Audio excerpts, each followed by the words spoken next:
성령의 능력을 더하여 주시고 듣는 모든 회중들의 마음 문이 활짝 열리고 저희들이 듣는 것에 그치지 않고 삶 속에서 열심히 또 충실히 실천하여 저희들이 주님의 전인 이 몸을 어떻게 관리해야 되는지 깊이 실천하고 음미하고 또한 주님께 영광을 돌릴 수 있는 귀한 은혜의 시간으로 인도하여 주시옵소서.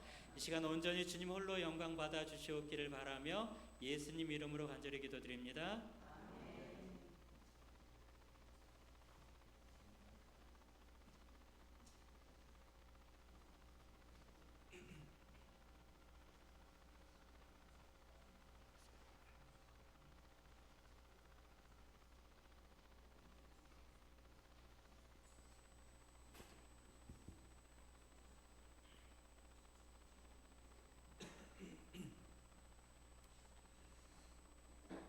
안녕하세요. 행복한 시간입니다. 여러분 하루 잘 보내셨나요? 네. 그래서 이렇게 24시간이 지나서 또 여러분들을 뵙게 되어서 너무 기쁘고 반갑습니다. 저는 사실 강의를 되게 좋아하는 사람입니다. 말은 잘 못해도 말하는 재주는 별로 없는데 강의를 좋아해요. 그래서 항상 몸이 아프다가도 강의할 때쯤 되면 몸이 좋아지는 일들이 정말 많습니다. 사실 이번에도 너무 피곤하고 힘들었는데 어제까지 정말 피곤했거든요. 왜냐하면 프로그램 2주 끝나고 상담하고 캠파이어하고 또 미팅하고 계속 이렇게 여기까지 오다 보니까 피곤했는데 잠도 몇 시간 못 자고 해서 강의할 때 어떻게 하지? 좀 더 몸을 이렇게 아껴 써야 되는데 근데 어제 딱 강의를 하고 나니까 몸이 멀쩡해졌어요. 그래서 오늘 사실 803을 올라갔다 왔습니다. 803 갔다 오면서 정말 복식호흡도 열심히 많이 하고 제가 피부는 이렇게 많이 타지만 네 산을 좋아하고 피부는 타지만 그래도 산 타고 막 이런 거 좋아하니까 그 몸이 이제 굉장히 많이 살아났습니다. 어떻게 큰 도움이 되실지 모르겠지만 오늘도 여러분들에게 건강에 대한 이야기를 최선을 다해서 들려드리도록 하겠습니다. 자, 오늘은 여러분들의 몸속에 있는 독소를 해결하는 방법에 대해서 말씀을 드리겠습니다. 보통 이제 우리가 건강을 위해서 우리가 해야 될 것 중에 하나는 우리 몸속의 독소를 빼는 겁니다. 우리 몸속의 독소를 해결하는 것이 가장 첫 번째 방법이고요. 두 번째는 좋은 영양소를 채우는 겁니다. 그래서 여러분들이 비타민이든 단백질이든 효소든 이런 좋은 영양소가 들어와서 그것이 우리 몸의 골격부터 시작해서 각 세포에 신경세포까지 그 영양이 공급되고 나아가서 그것들로 인해서 또 역시 우리 몸속에 쌓인 독소가 해결돼야 되겠죠. 그런데 독소가 우리 몸속에 독소를 뺀다는 이 용어 자체를 보통 디톡스라고 하죠. 디톡스. 10년 전에는 별로 못 들어보셨을 만한 단어이지만 최근에는 이제 이 외래어가 굉장히 많은 사람들에게 알려지기 시작했습니다. 디톡스는 몸속의 독소를 빼내는 어떤 하나의 방식을 말하는데 보통 금식부터 시작해서 운동요법도 있고 호흡요법도 있고 여러 가지가 있습니다. 그 중에 오늘은 제가 이 원리 그리고 우리 몸에 독소를 뺄 수 있는 기관들 그리고 독소를 빼기 위한 방법들 몇 가지를 말씀을 드리겠습니다. 짧은 시간에 전체적으로 말씀드리긴 힘들고요. 자, 오늘 주제는 제가 디톡스에 관련된 부분들 그리고 내일은 레몬이나 올리브유, 아마씨 등등 콩 이런 것들을 사용하는 방법들 그리고 육식을 하면 왜 안 좋은지 이런 부분들 또 이어서 말씀을 드리겠습니다. 자, 우선 보통 이렇게 보시면 질병의 정의 도대체 질병이 뭘까? 보통 우리가 아프면 약을 먹어요. 그죠? 네, 아프면 약을 먹습니다. 하지만 병원에 가서 내가 몸이 아픈데 약을 먹기 위해서 가는 것은 아닙니다. 사실은 다 어떻게 하기 위해서 낫기 위해서 가는 거죠. 여러분들이 머리가 아파요. 두통이 있어요. 그리고 위장병이 생겼어요. 근데 이게 위장병인지 간인지 어디가 아픈지 모르겠지만 앞에 아파요. 안에가 소화도 안 되고 그래서 이제 병원에 의사 선생님하고 상담을 합니다. 선생님 제가 위가 아픈데 좀 고쳐주세요 라고 하면 의사 선생님은 절대 고쳐주지 않고요. 뭐부터 할까요? 검사부터 합시다. 모든 의사는 모든 전문가들은 그렇게 이야기합니다. 왜냐하면 알지 못한 것을 치료할 수는 없거든요. 그래서 뭔가 체계적이고 공식화된 무엇인가 정보가 있어야만 치료할 수 있잖아요. 그래서 이제 검사를 하고 내시경을 하고 위가 아팠을 때 근데 내시경을 했는데 괜찮아요. 전혀 염증이 없어요. 그래서 간 수치 검사해도 괜찮고 췌장 염증 수치 검사해도 괜찮고 소장도 괜찮고 다 괜찮으니까 한번 그냥 지내보시라고 다음에 다시 한번 검사해보자고 해서 이제 지내고 다시 한번 찾아갑니다. 근데 또 역시 괜찮아요. 굉장히 힘든 일이죠. 네, 굉장히 어려운 난해한 부분입니다. 그래서 이제 위장 분명히 자기는 몸이 음식을 먹기만 하면 속이 아프니까 고쳐달라고 하고 이제 진통제만 먹을 수는 없으니까 그래서 의사 선생님이 2번, 3번 반복해 찾아가다 보면 보통 이런 말을 합니다. 위험은 없는데 신경성 위험입니다. 네, 제 생각에는 그냥 할 말 없으니까 할 수 있는 말이기도 하지만 물론 답답한 현실이에요. 왜냐하면 우리 몸은 육적인 부분이기 때문에 보이는 것에 의해서 그것을 우리가 판단하고 진단받을 수 있기 때문에 그죠? 그래서 이제 신경성 위험이라고 하면 이제는 치료할 수가 있어요 없어요? 아니요. 그냥 병원에서는 치료할 수가 있겠죠. 치료할 수 있는 단계를 올라갈 수 있겠죠. 그냥 위만 아프면 치료 못해요. 하지만 병명이 있으면 무엇을 줄 수 있을까요? 약을 처방할 수 있어요. 그래서 약을 처방하려면 반드시 무엇이 있어야 된다? 병명이 있어야 된다. 아시겠죠? 그러니까 우리가 아프든 안 아프든 병명이 있는 이유는 병명에 맞는 약이 있다는 뜻입니다. 그래서 위장병에 대한 진단을 받은 뒤로는 위장에 염증이 있든 없든 무엇을 처방받을 수 있어요? 위장 장애 약을 처방받을 수 있습니다. 그런데 우리가 이거를 좀 더 폭넓게 거기서만 끝나면요 위 고치기 위해서 간이 망가지고 간 고치기 위해서 신장이 망가지고 신장 고치기 위해서 폐가 망가질 수 있어요. 근데 이것을 좀 폭넓게 볼게요. 질병의 원인을 찾으면 정답이 나온다. 그래서 질병의 원인이 뭔지를 제가 열심히 공부를 해봤더니 답은 독소였어요. 독소. 질병의 이름도 간단합니다. 인체 안에 우리 몸 안에 무엇이요? 노폐물이 정상적으로 배출하지 못하면 배출하지 못하면 그게 질병이 됩니다. 근데 인체의 가장 약한 곳에 노폐물이 많이 혈액이 정착하게 되면 그곳의 이름에 따라서 질병의 이름이 정해진다. 이게 원리입니다. 제가 만약에 저랑 B라는 사람이 있어요. 저는 담배를 한 번도 안 피고 이분 담배를 정말 많이 피우세요. 근데 제가 폐암에 걸리고 이분 폐암에 안 걸릴 수 있어요. 사람들 생각하죠. 왜 담배를 저렇게 많이 핀 사람 폐암에 안 걸리고 왜 방탕한 사람은 담배 한 까치도 안 피는데 왜 폐암에 걸렸지? 신기하죠? 술을 한 방울도 안 마셨는데 간암에 걸리고 술을 매일 마시는데 간암에 안 걸리는 사람이 있어요. 무슨 차이지? 여기 보시면 인체의 가장 약한 곳 제가 괄호를 했어요. 그럼 제가 간이 약하면 술을 안 마셔도 간암에 걸릴 수 있고 제가 괄호를 하면 담배를 안 폈어도 폐암에 걸릴 수 있는 겁니다. 이게 원리입니다. 이거 모르니까 야 나는 담배 실컷 펴도 폐암 안 걸려 담배가 나쁜 거 아니야 라는 말은 객관적이지 못하다. 아시겠죠? 그러면 담배를 많이 피는 분이 80세까지 잘 사셨어요. 그분이 담배를 안 폈으면 90세까지 살았겠죠. 객관적인 부분은 우리가 이렇게 이해를 해야 됩니다. 흔히 고기를 안 먹는 사람들에 대한 육식주의자분들이 이제 이야기하는 게 너 고기 안 먹고 얼마나 사나 보자. 네, 솔직히 그런 생각을 해요. 만약에 제가 지금 40인데 10년 후에 50에 암이 걸렸어요. 그럼 저는 채식을 안 하고 건강이고 운동도 안 했으면 언제 암이 걸렸을까요? 한 38살쯤 걸리지 않았을까요? 네, 왜냐하면 저희 센터에 오시는 분들이 30대, 40대가 아니라 20대도 정말 많습니다. 그러니까 우리가 객관적인 어떠한 부분을 가지고 이야기를 해야 돼요. 나는 술을 많이 먹어도 안 걸리고 넌 술을 먹어도 아니죠. 술을 먹어도 안 걸리고 술을 먹어도 걸린다. 이거의 객관적인 부분이 아니기 때문에 이 원리를 알아야 됩니다.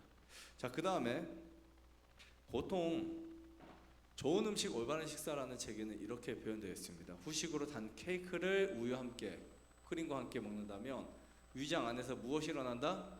발효가 일어난다. 썩는단 말이에요. 부패 현상이 일어나요. 여러분들이 식사를 할 때 뭐 단 음식을 많이 먹거나 아니면 식사 후에 케이크를 먹거나 하면 위장 안에 썩습니다. 뷔페 드셔보시면 아시겠지만 속이 편해요, 불편해요? 불편하죠. 왜냐면 위에 액이 그것을 처리를 다 못하니까 그래요. 그러면 그때 인체에 어떤 곳이요? 약한 곳이. 우리가 음식을 먹으면 독소가 생기죠. 그 독소가 혈액을 타고 몸을 따라 돌다가 가장 약한 곳에 무엇이 쌓인다고요? 독소가 쌓여서 질병이 된다. 그래서 원인 없는 질병은 없다. 이렇게 이해하시면 좋을 것 같습니다. 자, 질병의 종류를 보시면 국제 질병 분류 코드에서는 12,421개, 420개라고 이렇게 표현하고 있는데 보통 두 가지 형태로 갈라집니다. 첫 번째는 감염성 질환. 감염성 질환은 병원체 없이 일시 일어나는 질환이고, 비감염성 질환 보통 암이나 심장 질환, 당뇨 등등을 말하죠. 그럼 이런 것들을 우리가 어떻게 해결해야 될까? 이런 것들 어떻게 해결해야 될까? 답은 간단합니다. 우리가 보통 밥을 먹으면 에너지가 만들어지죠. 그것은 이제 칼로리 섭취, 칼로리. 보통 성인이 하루에 칼로리를 얼마큼 섭취해야 될까요? 보통 성인이 하루에 2,000칼로리 이상을 섭취해야 되겠죠. 2,000에서 2,400칼로리. 근데 그 칼로리를 섭취했을 때 이제 열량으로 하죠. 열량이 우리가 먹은 그 3대 영양소 혹은 3대 영양소에 만들어집니다. 단백질, 탄수화물, 지방질에서 만들어져요.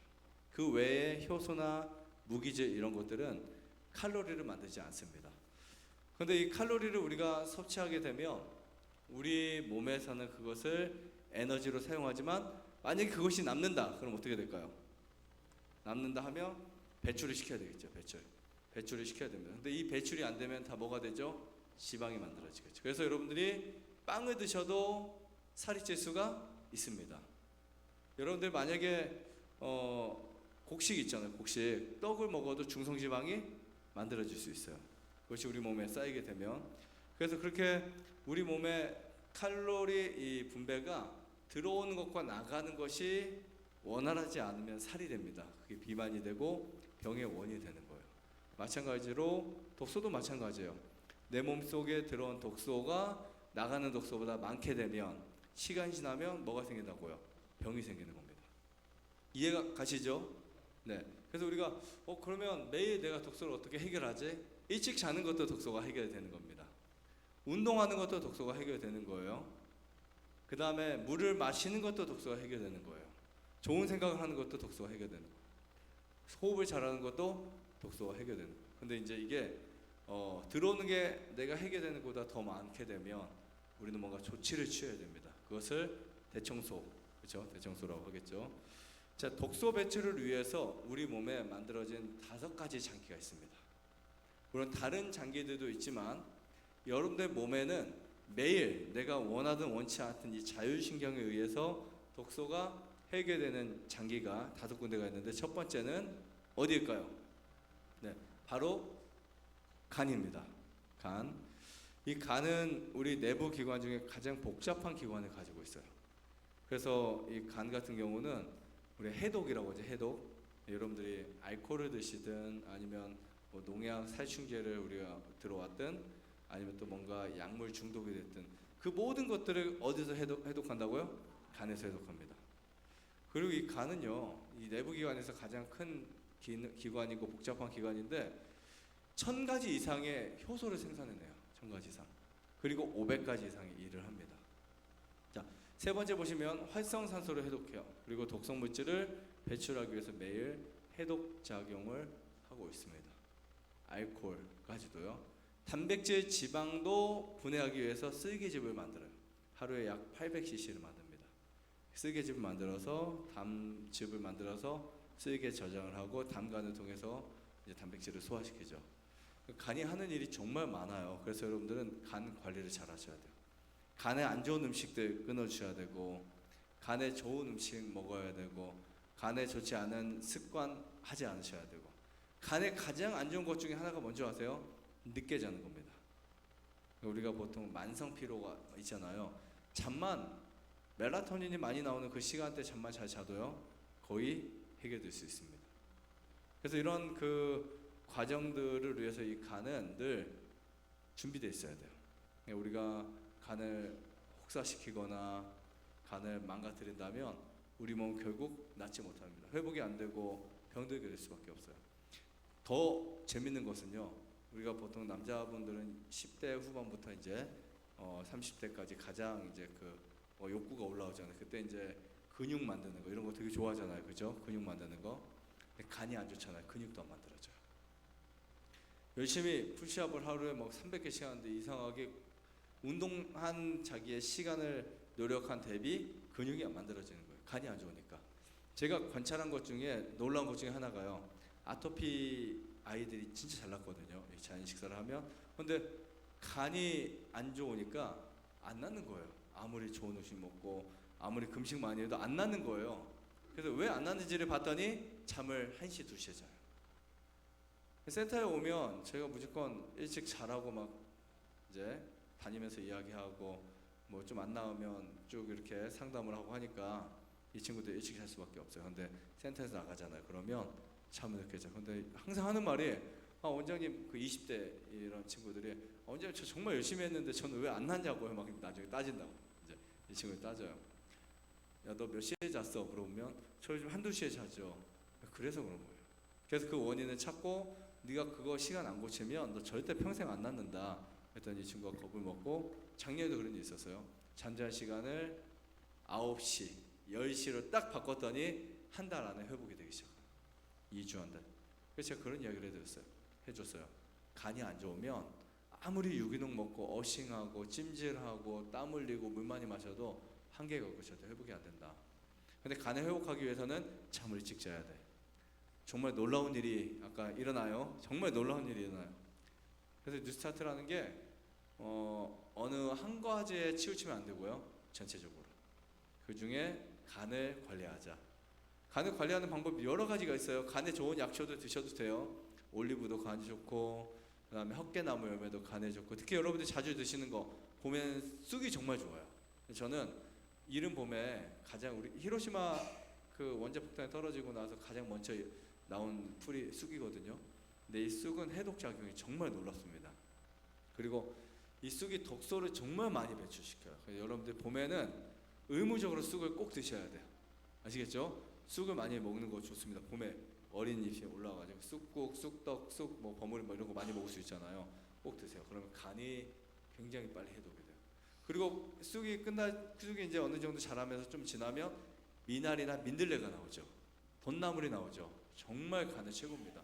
저는 미나리, 특히 민들레는요 간에 좋은 식품 중에 최고로 뽑아요.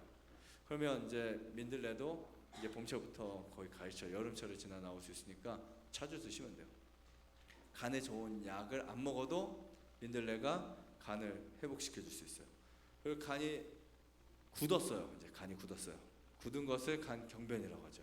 그때 쑥가루를 잘 사용하면 간이 풀어지기 시작해요. 그러니까 이렇게 우리가 간을 관리할 수 있는 방법들이 정말 많습니다. 하지만 여러분들이 그냥 뭔가 복잡하지 않게 할 수 있는 거 일찍 잔다. 아시겠죠? 일찍 잔다. 제가 유튜브 강의에 간에 대한 거 정말 많이 이렇게 올려놓은 게 있습니다. 방태환 간 치면 한 30강의 이상 해놓은 게 있을 거예요. 한번 참고하시면 좋을 것 같고, 두 번째 폐입니다. 폐. 저는 이 폐가 정말 중요하다고 생각해요. 그리고 우리가 호흡하는 방법부터 다시 우리가 익혀야 되는데, 입으로 호흡을 많이 하면 안 돼요.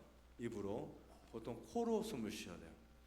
그래서 코로 숨을 쉬는 사람들, 보통 이제 코를 많이 고시는 분들이 코로만 숨을 쉬어도 50% 이상은 잠잘 때 코로 고이지 않는다, 이런 것들을 경험할 수 있는데, 실제로 이 독소 배출에 있어서 폐는 중요한 역할을 합니다. 이 폐포의 넓이가 세포 면적의 75배, 크기를 봤더니 테니스 코트의 절반 크기 정도가 돼요. 어마어마합니다. 그죠? 엄청납니다. 이 폐를 관리하셔야 돼요, 앞으로요. 그래야 여러분들 몸속에 쌓인 노폐물을 해결할 수 있어요. 우리가 폐를 통해서 우리가 뭐가 몸에 들어오죠? 밖에 무엇이 들어올까요? 공기가 들어오죠. 공기 중에 21%가 산소예요. 그럼 대기질에서 질소 농도가 높거나 이산화탄소가 높으면 그만큼 비례적으로 산소가 부족해요. 우리가 생각할 때 산소 농도가 19% 이러면 큰일 나고요. 21%에서 몇 퍼센트 그러니까 0. 몇 %는 부족해도요, 우리 몸은 산소 부족 현상을 느껴요. 거기에 여러분들이 고기를 많이 먹고 기름 많이 먹어요. 그러면 산소 부족 현상이 정말 많이 느낍니다. 우리가 보통 밥을 먹고 차를 타고 운전하면 졸려 안 졸려요? 산소가 부족하다는 증거죠. 그런 증상들이 음식을 먹을 때도 많이 일어납니다. 그런데 이 폐를 우리가 건강하게 하기 위해서 반드시 해줘야 될 것 중에 하나가 음식을 깨끗하게 먹는다. 아시겠죠? 음식을 깨끗하게 먹지 않으면 폐병이 잘 걸립니다. 그래서 보면 새우젓을 많이 먹거나 아니면 피를 더럽게 만든 음식을 많이 먹는 사람들이 대부분 폐가 정말 좋지 않아요. 나쁜 공기를 마시는 것도 안 좋지만 나쁜 음식을 먹는 것도 폐에 엄청난 해를 줍니다. 특히 탄 고기, 담배, 흡연, 커피 이런 것들 폐를 망가뜨릴 수 있어요. 그리고 뭐 말이 나온 김에 말씀드렸는데 커피를 마시면 우리 몸에서는 탈수 증상이 생겨요. 그래서 여러분들 커피를 만약 한 잔 마셨다 그러면 물은 무조건 500cc 이상 마셔야 돼요. 커피를 마시면 수분 섭취에 문제가 생깁니다. 그래서 커피 주의하시는 것도 좋고, 폐에 좋은 음식들을 역시 찾는 것도 좋습니다. 그리고 폐를 관리하기 위해서 우리가 할 수 있는 것들은 호흡이에요. 이거 누구나 다 할 수 있어요. 사람이 누워서 잠을 자면 복식호흡이 자동적으로 됩니다. 그 복식호흡, 제가 정말 강조하는 것 중에 하나가 깊은 호흡, 복식호흡, 심호흡이라고 하죠. 이 호흡을 통해서 폐에 어떤 부담을 줄여주는 거예요. 그리고 폐를 건강하게 위해서 가장 중요한 것 중에 하나가 운동입니다. 저도 등산을 제가 좋아해요. 그래서 저는 강의를 하러 가면 꼭 주변 등산을 한 2군데는 하고 옵니다. 한 군데 100대 명산 제가 지금 하고 있거든요. 한 60군데 정도 했어요. 전국에. 한라산부터 이렇게 전국에 하는데 처음에는 운동을 안 하다 가잖아요. 그럼 숨이 되게 많이 차요. 그죠? 숨이 차는데 몇 번 이제 반복적으로 하다 보면 똑같은 그 높이를 가더라도 숨이 안 차요. 정말 신기합니다. 숨이 전혀 안 차요. 거의 전혀 안 차진 않지만 좀 안 차요. 그래서 저는 가끔 산에 가서 백패킹 해가지고 이제 텐트를 쳐서 작게 1인용 있죠. 그래서 잠을 자기도 하고 그다음에 운동도 하기도 하고 하는데 이게 뭔가 느껴지는 게 있어요. 이 폐 활량이 늘어나요. 폐 활량이 늘어났을 때 일어나는 현상 중에 하나가 염증 반응이 줄어든다. 그래서 염증이 많은 분들 폐를 키우셔야 돼요. 아시겠죠? 그러려면 문을 많이 열고 계셔야 돼요. 갇힌 공간에서 밀폐된 공간 안 좋아요. 충분한 산소가 들어올 수 있도록 열어주셔야 돼요. 그럼 폐가 활동할 수 있어요. 여러분 경험해 보시면 우리가 사우나에 들어갔을 때 숨쉬기가 쉬워요, 답답해요? 답답하죠. 왜냐하면 폐가 줄어드니까 폐 활량이. 근데 밖에 이 강당에 있다가 우리가 갑자기 밖에 나갔어요. 그럼 시원해. 살 것 같아, 그죠? 네. 여기서 여러분들이 이렇게 갇힌 공기를 마시다가 좋은 공기 마시면 딱 살 것 같다는 느낌을 받습니다. 그래서 우리는 자주 그런 곳에 노출이 되셔야 돼요. 그래야 폐가 살아납니다. 2분이 계셨는데요. 이 2분 다 서울 지하 그 청계천 혹은 지하상가 장사하던 분이었어요. 각각 다른 곳이지만. 근데 상담 전화가 왔습니다. 오늘 저 폐암인데 어떻게 할까요? 제가 할 수 있는 가장 첫 번째는 시골로 가세요. 그죠? 공기가 안 좋으니까. 그러니까 한 분은 어떻게 되냐면 시골로 가서 완치가 됐어요. 다음에 오셨다가 식사 바꾸시고 6개월 안에 완치가 됐어요. 한 분은 어떤 표현을 하시냐면 그럼 제 생계는 어떻게 하고요? 그래서 저는 할 수 있는 말이 없잖아요. 무엇이 중요한지 선택해 보세요. 근데 사람이 이 안일함이 있어요. 안일함이. 당장 죽게 생기지 않으면 끝까지 버티려고요. 그러다가 그분이 몇 개월 만에 돌아가셨습니다. 이미 어머니 제가 그곳에 가겠습니다 했을 때 늦었고요. 산에 내가 이제 시골에 가겠습니다 했을 때 이미 늦은 겁니다. 그만큼 우리 폐는 정말 산소에 민감하다 이렇게 보시면 될 것 같습니다. 그래서 폐는 산소를 통해서 체내에 들어오면 이때 들어온 산소는 무엇을 깨끗하게 한다? 혈액을 깨끗하게 한다. 기억하셔야 돼요. 여러분 너무 기본적인 것들이 어쩌면 지켜지지 않아서 우리 몸이 망가지는 경우가 정말 많습니다. 자, 세 번째는 신장입니다. 신장인데요. 저는 이 신장 질환이 정말 무섭다고 생각해요. 요즘엔 자가 면역질환도 신장에 오잖아요. 그러면 투석을 하게 됩니다. 네, 투석을 하게 되면 여러분 아시겠지만 하루 일주일에 3회 정도 하루에 4시간 이상 6시간 정도 병원에 신세를 짓게 돼요. 삶의 질이 어떻게 될까요? 떨어질 수밖에 없어요. 그런데 주변에 보면 투석하는 병원들은 늘어나고 투석받는 환자들은 많아지고, 제 주변에도 옛날에 없었는데 저랑 나이 동갑인 조카가 있어요. 조카 며느리가 있어요. 근데 투석을 하고 있어요. 너무 안타까워요. 근데 거의 7년 됐습니다. 투석한 지 7년인가 6년인가. 너무 안타깝잖아요. 그래서 몇 년 전에 그 당시에 제가 너 고기 먹지 마. 고기 먹으면 안 돼. 이런 이야기를 했는데 들었으면 괜찮은데 그때는 안 듣는 거예요. 지금에 와서 삼촌 저 고기도 이제 뭐 별로 많이 안 먹지 않고. 여러분 그게 참 안타까운 현실입니다. 신장은요 한번 망가지면 회복이 잘 안 돼요. 병원에서 그래서 신장이 망가지면 회복이 안 된다 이런 불치병으로 이야기를 하죠. 신부전증이나. 자, 이 신장은 무슨 역할을 할까요? 혈액을 거르는 역할을 합니다. 자동차의 필터처럼 자동차에 먼지를 거르는 필터가 있는 것처럼 우리 몸에는 독소를 거르는 무엇이 있다? 신장이 있어요. 근데 신장이 몇 개 있을까요? 2개가 있습니다. 물론 어떤 사람은 3개도 있고 어떤 사람은 4개도 있죠. 설마 믿으시나요? 맞습니다. 수술하면, 이식을 하면 3개가 됩니다. 그냥 어떤 분이 원장님 전 신장이 3개입니다. 장난인 줄 알았어요. 예전에요. 20년 전에 17년, 16년 전에. 그래서 저는 신장이 왜 3개지? 2개인데? 생리학 공부했는데 그래서 장난하신 줄 알고 에이 장난하지 마세요 그랬더니 저 진짜 3개예요 막 경색하면서 하더라고. 왜 그런지를 봤더니 수술을 하신 거예요. 이식을 한 거죠. 4개까지.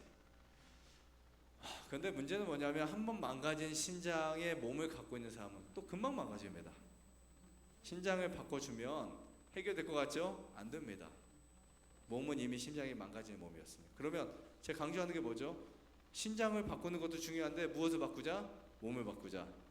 그런데 이 신장이요 어마어마한 장기인데 이 여과작용, 네프론, 신장에 사구체들이 있어요. 이 네프론이라는 여과작용을 하는 작은 단위, 구성 단위가 100만 개 이상입니다. 우리 몸에서 가장 빨리 늙는 장기가 혈관 아니면 신장이거든요. 신장. 피가 가장 많이, 혈액이 가장 많이 가는 곳이 뇌 아니면 신장이라고요. 정말 중요한 장기입니다. 그런데 신장이 요즘 현대인들이 너무 빨리 망가지는 거예요. 내가 분명히 120살을 살 수 있는 몸인데 눈, 시력, 후각, 입, 치아, 그 다음에 뼈, 골격 이런 것들 다 120살 할 수 있는데 얘 때문에 120살 못 사는 거예요. 그런 일이 너무나 많은 거예요. 얘가 약해지니까 신장이 그냥 갑자기 병들어서 없어지는 게 아니라 신장이 할 일을 간이 하고 장이 하고 폐가 하고 하다 보면 몸이 수명이 줄어들어요.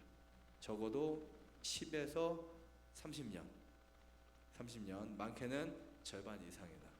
아시겠죠? 자, 그런데 이 네프론의 세뇨관 길이가 110km에 달하는데요. 매 시간 몸속에 피를 거르고 노폐물을 제거합니다. 방광에 저장해서 제거해요. 근데 여성분들 방광에 많은 분들 계시죠? 면역이 떨어졌을 때 왜 그러냐면 노폐물이 많은 거예요.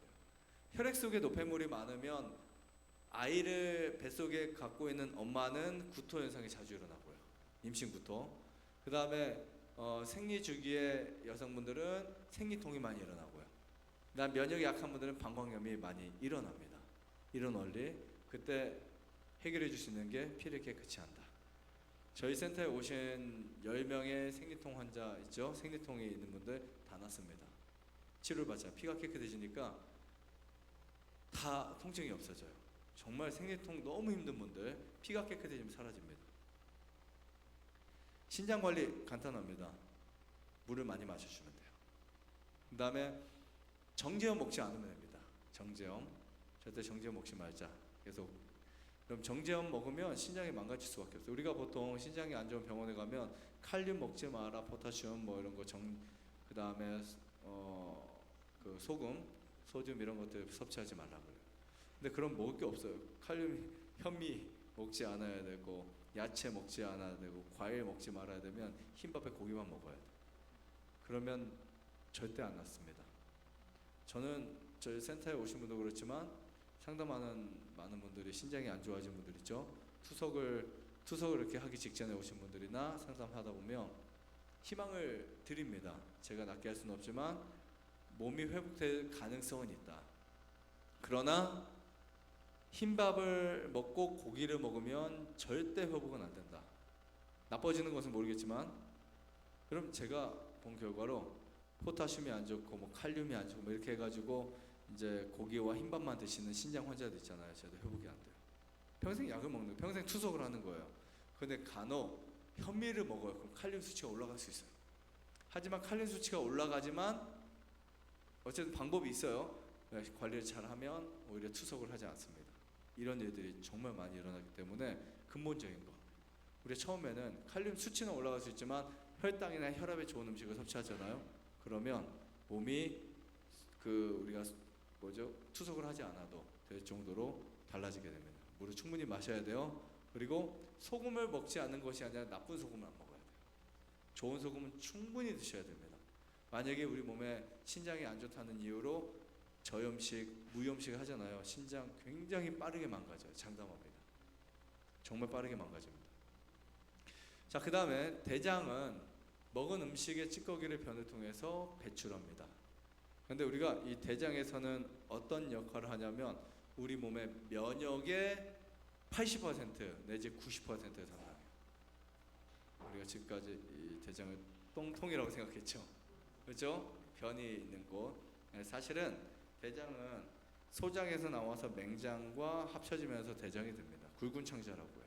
보통은요, 우리가 맹장 수술했다라고 하면 맹장을 떼냈다고 하죠. 맞죠? 맹장을 떼지 않습니다. 맹장에서 나온 돌기를 뺍니다. 아시죠? 대장, 소장에서 연결되는 장이 만나는 곳이 맹장이에요. 이 맹장 밑에 충수 돌기. 이제 보통 현대 의학에서는 우리 몸이 진화되면서 돌기가 생겨서 쓸데없다 이건 잘라내도 돼. 그래서 이제 예전에 많이 했었죠.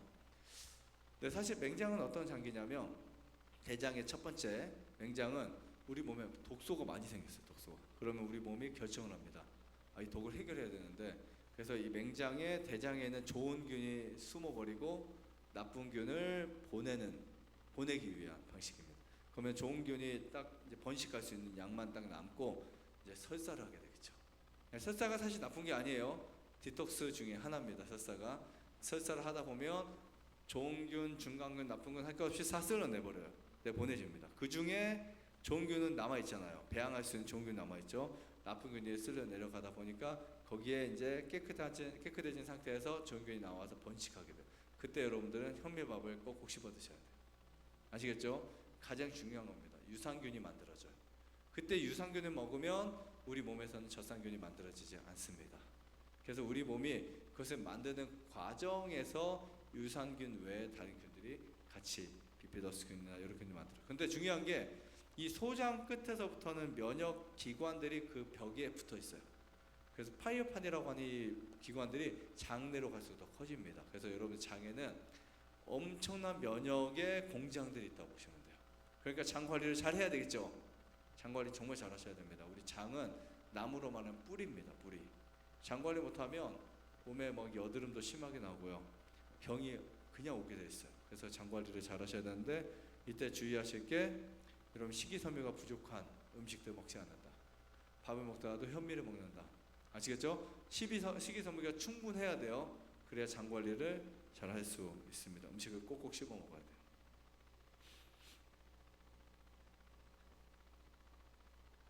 자, 그 다음에 피부도 있습니다.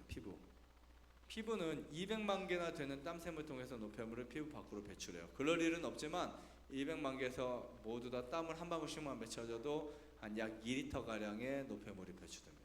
어마어마하죠? 물론 우리가 땀이 나는, 집중이 나는 곳은 있지만 근데 이 땀샘을 통해서 노폐물이 피부 밖으로 배출돼요. 황달이 생겼어요. 제가 간암이 생기고 말기가 생겨서 황달이 생겼는데 병원 가니까 약이 없대요. 어떻게 해야 될까? 속수무책이에요. 햇빛을 보면서 땀을 흘렸더니 황달이 떨어집니다. 제가 생겼다는 거 아니에요. 오해하지 마세요. 네, 저는 간암에 걸려본 적이 없습니다. 하지만 그렇다면 저는 정말 이런 것을 실제적으로 경험을 하면서 확신이 생긴 거예요. 물론 100%는 아니지만 한 분이 간암 말기에 부산에서 오셨는데 간암 말기에 복수에 황달까지 빌리루빈 수치가 제가 그때 기억으로는 거의 10이 넘었어요. 빌리루빈 황달 그 간 수치인데 그래서 이제 몸이 막 노래졌어요. 엄청. 그래서 이분에게 관장도 하시게 하고 그 다음에 찜질 있죠. 찜질 배다 찜질 올려서 땀을 푹 내게 하고 이광시켰는데 거짓말처럼 황달이 떨어지기 시작합니다. 낮은 빌리루빈 수치가 정상에서 1, 2 정도 올라갈 정도. 기적이 일어난 거예요. 병원에서는 약이 없습니다. 나중에는 췌장이나 이 담관을 통해 스탠드관을 통해서 황달을 빼내요. 근데 약물 없이 했다는 것은 기적이었어요. 그러니까 피부가 그런 역할을 해준다고요. 간이 못할 때, 여러분들 간이 이미 다 망가졌어요. 그래서 간이 지금 활동을 못해요. 간 경변 같은 경우는, 그러니까 최악은 뭐냐면 간 경변에 간암까지 있어요. 그러면 간이 활동하지 못하잖아요. 그때 우리가 할 수 있는 방법 뭐가 있다고요? 폐로 공기를 많이 들여오게 하고 피부로 해독을 할 수 있는 방법을 찾아줍니다. 그 중에 하나가 일광욕도 될 수 있고요. 수치료도 될 수 있어요. 수치료, 하이드로테라피라든지 하덴콜 이런 것들, 뜨거운 물, 찬물, 그 다음에 수포, 찜질, 그 다음에 수패치나 이런 것들 붙이는 거, 그 찜질을 해서 땀 흘리는 거, 여러 가지가 있어요. 피부를 통해서 몸을 끝까지 살릴 수 있어요. 근데 이거 모르면 그냥 망가져 죽는데 어떻게 하지 끝날 수 있어요. 그래서 엘렌 지 화이트는 어떤 표현을 했냐면, 살 수 있을 많은 사람들이 수치료의 부족으로 죽어가고 있다. 정말 그렇습니다.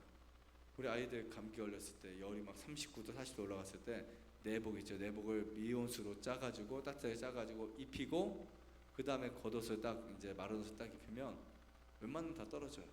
네. 그리고 관장을 시켜버리면 변이 막 뭉쳐 나오면서 열이 뚝 떨어져요. 거짓말처럼 2도가 떨어져요. 2도.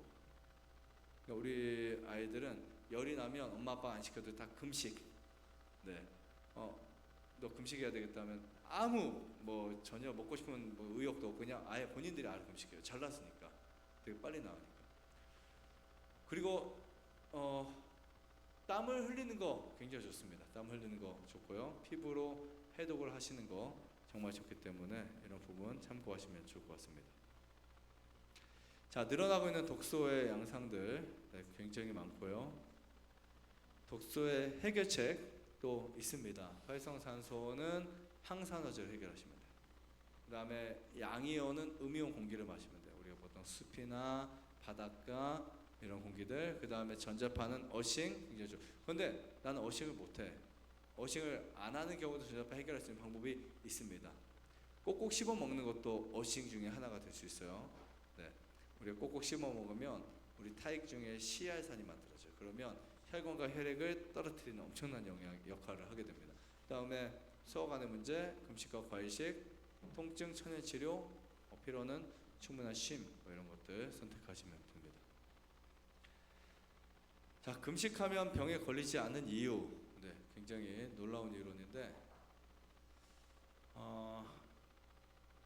제가 시간이 많지 않으니까 이제 금식은 좀 지나가고 제가 숯에 대한 거 좀 이야기를 좀 해도 되겠죠? 네, 금식의 이론은 여러분들이 충분히 아실 수 있을 것 같습니다. 그리고 필요하시면 저 유튜브에 강의, 이제 오토파지에 대한 강의를 해놓은 게 있으니까 한번 찾아보시고.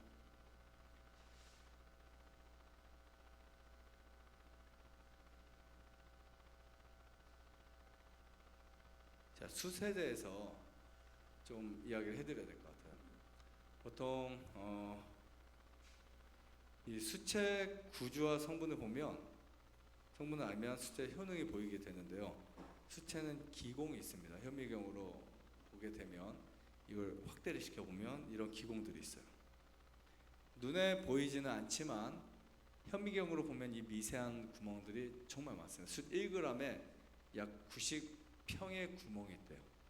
그러니까 숯가루를 복용하면 그 미세한 구멍들에 이제 세균들이 들어가게 되고 체내에서는 그것을 배설하게 됩니다. 정말 좋아요. 예전에 한 요양병원의 원장님이 저랑 이야기를 하는데, 이제 본인 의사였는데 약물보다 이게 훨씬 좋으니까 환자들이 원장님 저 배가 아파요. 숯 드세요.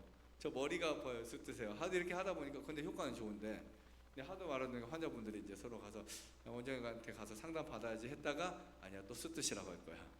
이렇게 그 정도로 이제 숯을 많이 사용했던 분도 계셨고, 제가 굉장히 좋아했던 약사님 한 분이 계신데 이미 약을 파셔야 되는데 숯을 계속 주는 거예요. 본인 안타까우니까 꼭 팔아야 될 사람 팔지만 한번 숯 한번 드셔보시라고. 이상하게 막 설사 복통 사라지는 그런 원리들을 한번 좀 보겠습니다. 우선 좀 그 의학적으로 현대 우리가 이제 현대 의학에서 뭔가 받아들여 수용할 수 있을 만한 자료들 보면요, 이 차콜이라고 차콜이 흡착하는 물질들을 보면 정말 많습니다. 근데 정말 신기한 게 나쁜 것은 흡착하지만 좋은 것은 흡착하지 않아요. 그래서 미국에서는 이미 검증된 게 6개월 동안 먹어도 좋은 균은 보내지 않는다. 나쁜 균만 빼보낸다. 정말 신기하죠? 성경에도 숫에 대한 게 나옵니다. 숫에 대한 이야기들이 나오고, 자, 보시면 이쪽에 이제 수치 흡착하는 물질들 보면 아스트, 아미노펜, 아코니틴, 알코올 뭐 중복되는 거 있을 수 있습니다. 제가 적다 보니까 이 표를 만들다가 이제 중복되는 게 한두 개는 있을 수 있어요. 아스피린, 그 다음에 뭐 클로로젠 뭐 이런 살충제들입니다. 그리고 코카인, 그 다음에 콜키니, 뭐 밑에 보면 휘발유, 동미나리, 휘발유 이런 것들도 있고요. 그 다음에 정말 많습니다. 저 밑에 중간에 몰핀, 독버섯, 마취약, 담배, 니코틴. 자, 이쪽 보시면 요오드, 과망간산 칼륨, 프리마킨, 퀴나크린 이런 그 여러 가지 독성 물질, 방사선 물질까지도 흡착을 하고요. 이건 다 검증된 자료예요. 그 다음에 페니실린 항생제 있죠. 그다음 실버, 은도 역시 이제 배출을 하더라고요. 납, 아세트산염, 석유, 톡은 저쪽에 보면은 페놀프탈린, 여러 가지 약물들이나 어떤 그 산에 관여하는 것들, 네, 다 해독을 합니다. 엄청나지 않나요? 네, 엄청납니다. 이 과학적 효능을 보면 수채 대부분은 탄소로 되어 있습니다. 그래서 여러분 음식 중에 정말 정보 중에 하나 누룽지예요, 누룽지. 저는 그 항암 치료하는 분들에게 누룽지를 많이 드시게 합니다. 그러면 항암 타격을 생각보다 덜 받아요.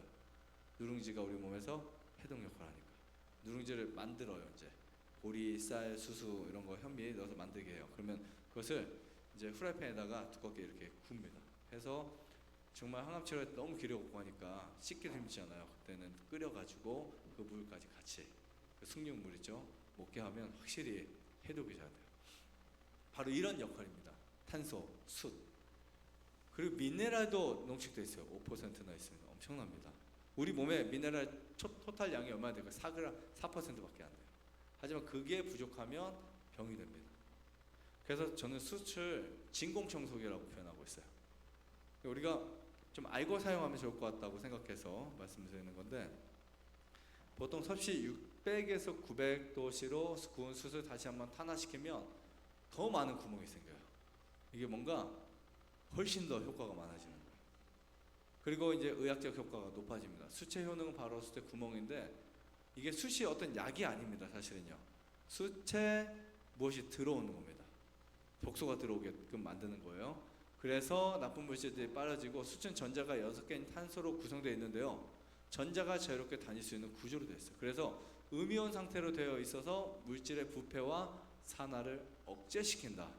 네, 이런 이론들이 있습니다. 예전에 정말 많은 분들이 사용했다가 어느 정도 시간 지나면서 재림교에 있는 분들도 숯을 많이 사용하지 않으시더라고요. 가끔 사용하는 분도 계시지만, 근데 숯 중에서는 야자탄이 정말 좋긴 해요. 야자탄이 소나무보다는. 그리고 세계적으로 수채 효능이 입증되는데, 이 미국 같은 나라들은 전문적인 기관에서도 가스 제거, 신장 치료, 투석 치료, 약물 중독 해독제, 캐나다도 마찬가지고, 일본 설사, 이상 발효가스 흡착, 자가 중독, 약물 중독 해독으로 사용하고 있어요. 그 다음에 러시아는 정말 많이 사용합니다. 러시아에 다녀오신 분들은 숯을 정으로 된 걸 많이 사오세요. 러시아는 숯을 잘 여러 가지로 먹기 편하게 만들었는데, 그 이제 캡슐처럼 이렇게 그 우리 약 먹는 거 있죠? 그것처럼 은박 이렇게 되는 걸 따가지고 이렇게 먹지 않았어요. 이 러시아 같은 급한 의약품 중독 시 병이 위중할 때도 사용해요. 병원에서도 사용합니다. 응급실을 많이 사용해요. 응급실에서. 그 다음에 정말 많죠. 위내 독극물을 긴급히 물질대사에서 제거할 때, 만약에 풀약을 먹었다, 농약을 먹게 됐다, 방사능을 뭔가 마시겠다, 그러면 숯을 무조건 먹게 합니다. 그 다음에 알코올 중독, 취했을 때, 비대한 췌장염, 결장염, 대장균 제거 시 고혈압, 위장병, 알레르기, 민감 피부, 간해독, 화상, 기관지염 종합적 치료. 이미 러시아는 이렇게 많이 사용하고 있어요.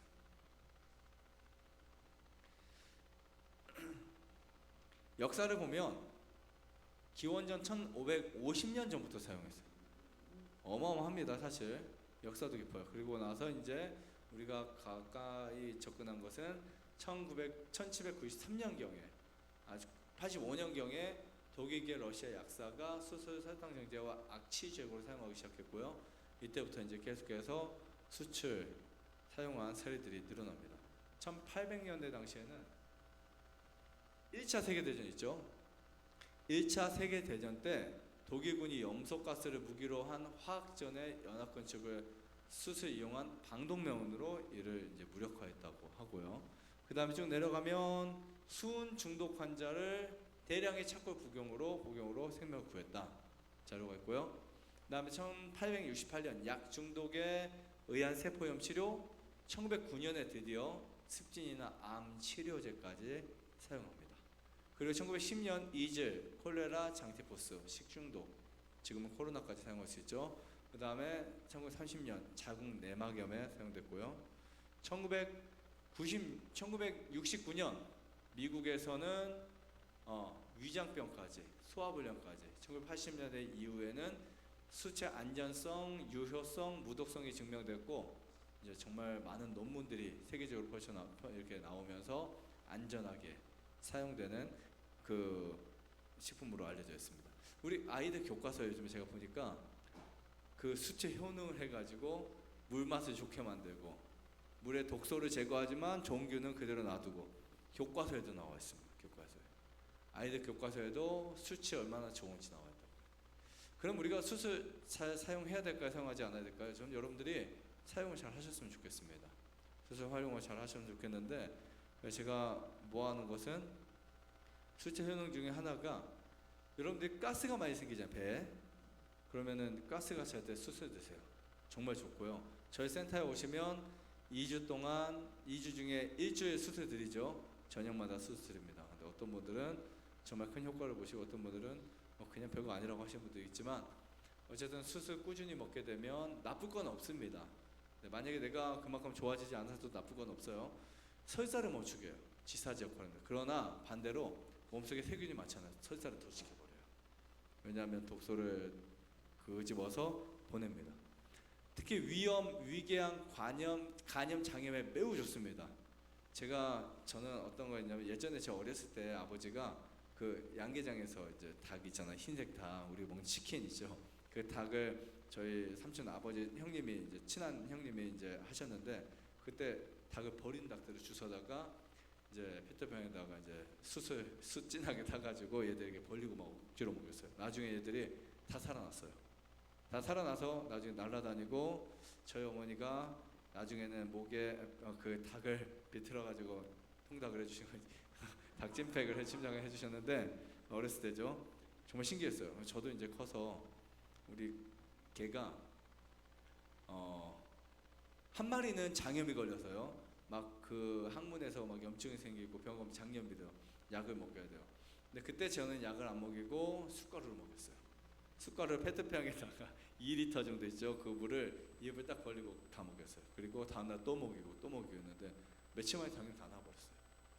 씩씩하게 돌아다니고 또 한 마리는 작년에 없어져 이제 죽었지만 이 한 마리는 오셨을 때 노란색 강아지는 걔는 얘가 이제 어떤 분이 구충제를 갖다 주셨어요. 개구충제. 이제 지금은 구충제 그 뒤로는 되게 비싸졌지만 그 전에 구충제를 이만큼 주셨어요. 이거 평생을 자기가 약물 동물약 뭐 하고 있으니까 뭐 계속 먹이라고 나중에 산 나눠주고. 그래서 이야기를 하면서 놓고 인사로 갔다 온 사이 얘가 그거 다 뜯어 먹었어요. 그래가지고 이제 막 큰일 난 거예요. 혀는 이만큼 나와 있고. 병원에 가서 물어보니까 100% 죽는데요. 약국에 가서 물어보니까 거의 죽을 확률이 높대요. 아니면 수술을 시켰는데 뭐 해야 될 게 많대요. 몇백만이 들 것 같아요. 돈도 아깝긴 하지만 어쨌든 생명 구해야 되고. 그래서 기도하면서 이제 어떻게 해야 될지 하다가 역시 숯 물에 타가지고 역시 또 한번 이제 근데 얘가 그렇게 안 좋으니까 소시지도 안 먹고요. 누워가지고 숨만 쉬는 거죠. 그래서 방법이 없으니까 물을 타서 입에다가 막 엄청 줬더니 3일인가 먹고 살아났어요. 기적이죠, 기적. 그래서 그때 또 한 번 느꼈어요. 정말 좋구나. 그래서 저는 장염이 있는 분들에게 다 이 숯물을 먹게 했는데요. 거의 대부분 낫습니다. 걔만 낫는 게 아니고 사람은 나. 장염이 정말 심할 때 있죠. 크론시병이라든지 궤양성 뭐 이런 그 대장염이라든지 장이 안 좋은 피가 나온다든지 술 먹잖아요. 정말 빨리 좋아지는 거예요. 그게 해독작용 때문에. 위장병이 정말 빨리 좋아지고. 염증에는 어쨌든 최고입니다. 염증이 최고. 제가 진에 물렸는데 진은 너무 아픈 거예요. 저는 뭐 뱀이나 진을 안 무서워하니까 뭐 하다가 물렸어요. 너무 아파가지고 잠을 못 자겠는. 그래서 그날 저녁에 숯가루 먹는 숯이나 그냥 숯 아무거나 보이는 숯을 꿀과 올리브오일 이렇게 해가지고 딱 부셨는데요. 진짜 거짓말 안 하고 30초 만에 통증이 사라졌어요. 그리고 그날 잠을 잘 잤습니다. 정말 애리고 옥신거렸는데 물론 느낄 수도 있고 안 느낄 수도 있고 어떤 분은 효과가 없을 수 있지만 숯은 정말 무독성이면서도 우리에게 큰 효과를 준다. 이게 그 독소를 빼내니까 장염에 정말 좋아요. 그리고 우리가 현대인들이 간이 안 좋잖아요. 제가 사실 숯 장사하려고 이 강의하는 건 아닙니다. 왜냐하면 숯은 여러분 약국 가시면 다 어느 정도 구입하실 수 있고요. 정말 저희 집이나 저랑 친한 분들 만나는 분들 많은 분들은 집에 꼭 숯이 있어요. 근데 숯이 정말 좋은 것 중에 하나는 간이 좋아요. 그러니까 저희 고모부 같은 경우는 이제 술을 드시면 잘 안 깨잖아요. 숯을 먹으면 숙취가 되게 잘 돼요. 그리고 피로감이 훨씬 떨어지는 거예요. 해독을 하니까. 근데 건강한 사람들은 못 느낄 수 있어요. 간에 정말 좋습니다. 그래서 저는 간에 최고 좋은 식품 중에 우리가 먹을 수 있는 것 중에 첫 번째를 뽑는다면 저는 숯을 뽑습니다. 숯을 한 달이든 6개월이든 먹는 거예요. 그러면 나도 모르게 간이 회복이 되는 거예요. 황달에 낮출 때 이럴 때 좋고요. 독소가 있을 때 아까 말씀드렸죠. 벌레 물렸을 때나 옷에 올랐을 때 아토피 있을 때 이럴 때 저희 이번에 지금도 계시면 저희 센터에 이분은 유방암이 이분 이제 사실 대전에 사시다가 어싱을 하기 위해서 따뜻한 포항까지 오셨어요. 유방암이 생기고 몸이 안 좋으니까 암이 막 생기고 근데 열심히 어싱을 했는데 암만 더 커지고 이제 사람들 그런 말 하잖아요. 어싱하면 암 다 낫는다. 근데 생각보다 어싱해서 암이 더 커진 사람도 많이 있어요. 어싱만 한 거죠. 다른 거 아무것도 안 하고요. 어싱만 하고 고기 다 먹고 어싱만 하고 물 별로 안 드시고 그런 분들 꽤 많습니다. 이제 그분이 그런 분이었어요. 그래서 포항에 계시다가 몇 달 전에 전화가 왔어요. 제가 거기 가고 싶은데 그래서 오셨는데 이미 보니까 유방암이 이렇게 막 커지고 거기에 거기 괴사가 생긴 거예요. 상처가 나서 나중에는 냄새가 엄청 많이 납니다. 이만했어요. 그런데 할 수 있는 게 별로 없어요. 저희가 병원도 아니고 의사도 아니니까 숯가루 이제 거기다 한번 해보자. 그래서 제가 숯밭을 만든 게 있거든요. 근데 이 숯밭은 또 떼면은 피가 나요. 피가 나면 피가 팍 쏟아오고. 그래서 너무 무서우니까 숯 있죠. 마른 숯 계속 뿌리는 거예요. 여기다 뿌리고 뭐 이렇게 쌓아 나중에는 그죠 소쿠리 같은 걸로 대기도 하고. 정말 놀라운 게 뭐냐면 그 암 제가 얼마 전에 봤어요. 며칠 전에 그 부위를 봤는데 육안으로 절반 가까이 거의 절반 가까이 줄고 처음에 딱딱했던 그 암들이 지금은 그냥 물컹물컹해요. 냄새는 지금도 엄청납니다. 하지만 물컹물컹해지면 되게 좋아지고 있어요. 얼굴이 되게 좋아지고 있고 남편이 가끔 오시면 기적인 거죠. 숯을 그렇게 사용하고 있어요. 해독에는 정말 저는 최고 좋다고 생각합니다. 네. 중이염이나 있죠. 여러분 이런 염증이 있을 때 많이 드시면 좋습니다. 근데 숯을 드실 때요. 숯가루를 먹고 물을 마시는 것도 좋아요. 근데 숯가루를 먹고 물을 별로 안 마시면 변비가 올 수 있어요. 물을 충분히 마셔야 돼요. 그리고 숯가루를 먹는 것도 좋지만 설사를 시키고 싶다 그러면 숯가루에 소금을 물을 같이 해석해가지고 마시면 정말 좋습니다. 숙변도 나올 수 있어요.